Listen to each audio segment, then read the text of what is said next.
Eccomi qua, grazie Franco e ti saluto in maniera affettuosa. Voglio dare un saluto e un grazie al governatore Mariella Sciammetta per aver avuto questa idea. Rappresenta una novità assoluta, guardate indietro per proiettarci in avanti. Un momento veramente fondamentale per il leonismo, scavare dietro. Io ho dovuto rifare tutta la mia scaletta dopo l'intervento questa mattina del presidente internazionale Pino Grimaldi. Saluto con tanto affetto, anche lui mi ha tenuto a battesimo nel lontano maggio del 1978, governatore Renato Giacomo, past direttore internazionale Pino Grimaldi, eravamo a Grand Hotel di Termini Imerese. Vedi, caro Franco, io ho ereditato nella continuità il distretto da parte di Salvo Giacona. Sono stato vice governatore con Salvo Giacona che ha portato avanti un tema Sicilia l'isola che c'è. Ho raccolto quel testimone perché mi sento innamorato e profondamente legato alla mia terra e ho portato avanti un tema di fondamentale importanza, Sicilia l'isola da mare. Sottolineo questo perché si è dato spazio a tutti i club e a tutti i Lions del distretto. Moltissimi hanno scritto e hanno regalato al distretto questo magnifico libro, Sicilia, l'isola da mare. Il mio motto era e rimane sempre essere umili per dare di più e servire meglio.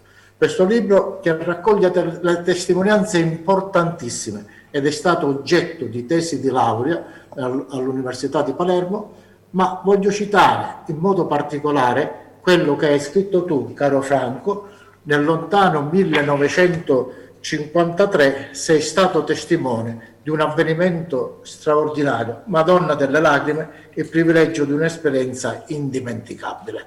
Bene, il 29 agosto l'ho ricordato anche a Termini Imerese nel consegnare questo libro al collega giornalista Felice Cavollaro.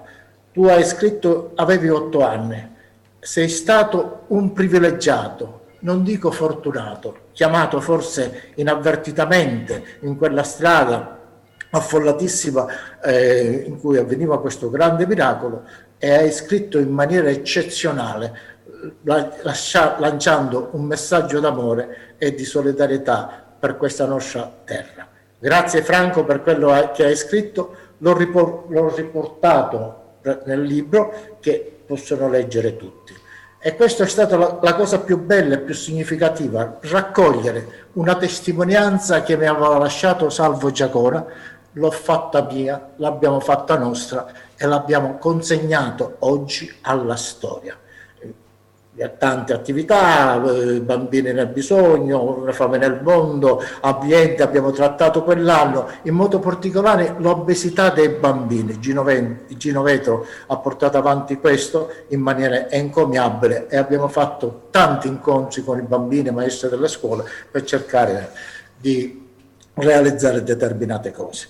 Ma voglio ricordare nello stesso tempo il rapporto particolare con l'allora governatore, io vice governatore Salvo Giacona, da Fiuggi a Caorle, e che è stato eletto il secondo presidente del Consiglio dei governatori della Sicilia, presidente del Consiglio dei governatori, in modo plebiscitario.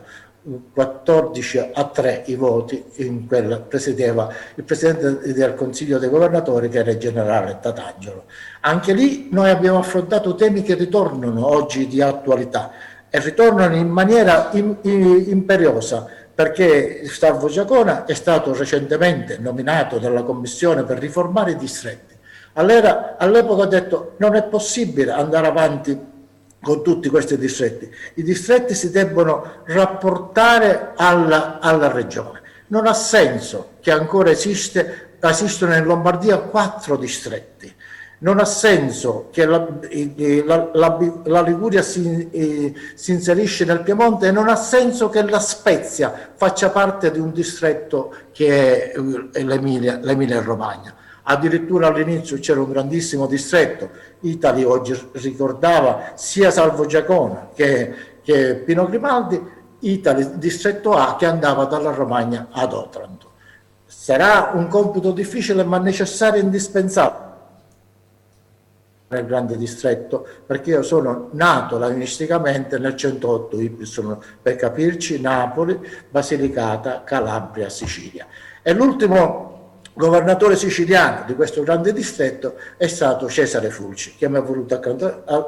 La nostra addirittura era la 12ª circoscrizione, che andava appunto, dicevo, dalle Madonie all'Ilibè, a Marsala, quindi praticamente tutte le province di Palermo e Trapani. Una cosa veramente eccezionale, e all'epoca Fulci mi ha voluto accanto e i club si visitavano uno per uno, non per gruppi, e quella era una cosa molto interessante, faticosa, si corre da un capo all'altro del distretto, da Napoli in giù, dalla Sicilia alla Calabria, però è servita, e sono orgoglioso di aver fatto quel lavoro insieme a un grande governatore che è stato uno dei miei tanti maestri, perché io ho vissuto accanto a tutti questi Lions. Pensate, io sono uno dei più anziani di tutti, Carlo Sartorio, che saluto con tanto affetto, anziano per eccellenza, per dire punto di luce, faro per l'Ionismo mondiale, Pino Grimaldi. Questi punti di riferimento ho avuto un privilegio, carissimi amici Lions. In 42 anni un giorno d'assenza nel mio club non l'ho fatto, sono stato quasi sempre presente nei congressi distrettuali, multidistrettuali, e ho appreso e ho dato anche il mio piccolo ma significativo contributo. Oggi Pino Grimaldi ha messo il dito nella piaga, quello dei soci, perché praticamente, e io già ho scritto l'ultimo articolo, se lo potete andare a vedere nella rivista che è stato pubblicato di ottobre, si parla no al socio, il socio a qualsiasi costo.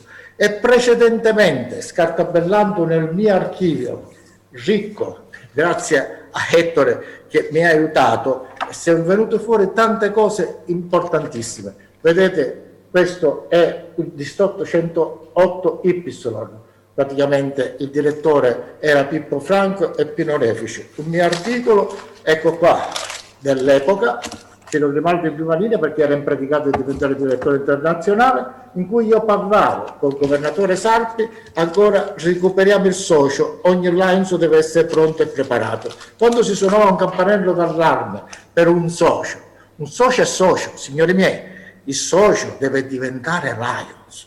Se il socio non diventa Lions, non abbiamo fatto niente. È facile oggi chiamare socio. Mentre ieri, carissimi amici, si bussava alla nostra porta per diventare socio, a un certo punto c'era una commissione segreta che operava nel silenzio, dava una risposta segreta e quel nominativo non arrivava nel bene in direttivo completamente, anche perché io sono andato a scartabellare appunto tanti documenti del passato, quando ecco nel mio lo statuto del mio club, parte seconda, soci, recita perfettamente: può diventare socio di questo Lions Club ogni persona di età maggiorenne, di elette qualità morali, che goda stima, prestigio nell'esercizio di elevate funzioni pubbliche o nell'esercizio di libere professioni o nello svolgimento di attività scientifiche, letterarie, artistiche e economiche, purché abbia nell'ambito del comune il suo prevalente centro di interesse e non faccia già parte di un altro club. Bene, oggi si va alla corsa a reperire il socio. E la cosa triste, sapete qual è? Vi sentiamo dire: sai, vuoi diventare socio del Lions Club? No, grazie. Mentre ieri si bussava, si chiedeva, e c'erano fior di professionisti, punti di riferimento, perché noi impiegavamo le nostre professionalità per portare avanti un tema, un service che aveva un riscontro non soltanto nell'ambito locale, e addirittura io ho trovato telegrammi, presenze, fotografie quando ero presente nei nostri incontri parlo del Lions, di presidenti della regione, di ministri, sottosegretari, capitani di carabinieri, tutto, personalità di prestigio che davano un ulteriore lustro appunto al nostro essere Lions. Oggi viene ignorato anche quello che è il punto fondamentale della nostra essere Lions, il codice dell'etica lionistica. Melody Johnson, dove sei? Io nei mesi scorsi, in piena pandemia, ho parlato con Sirio Marciano e ho fatto una battuta. Disse: Sirio, ho l'impressione che Melvin Johnson sia andato in quarantena. Un momento di riflessione, mi ha detto: scrivo un articolo.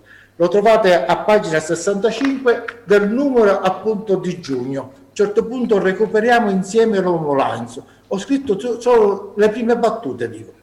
Anche Melvin Johnson è andato in quarantena ieri, oggi, domani era, e sarà sempre un punto di riferimento insostituibile. È la vera, unica e grande forza per innalzare un inno di gloria al leonismo, luce, a volte anche abbagliante, che illumina il nostro cammino proteso sempre alla ricerca del service che porta sulla strada dell'uomo Lions.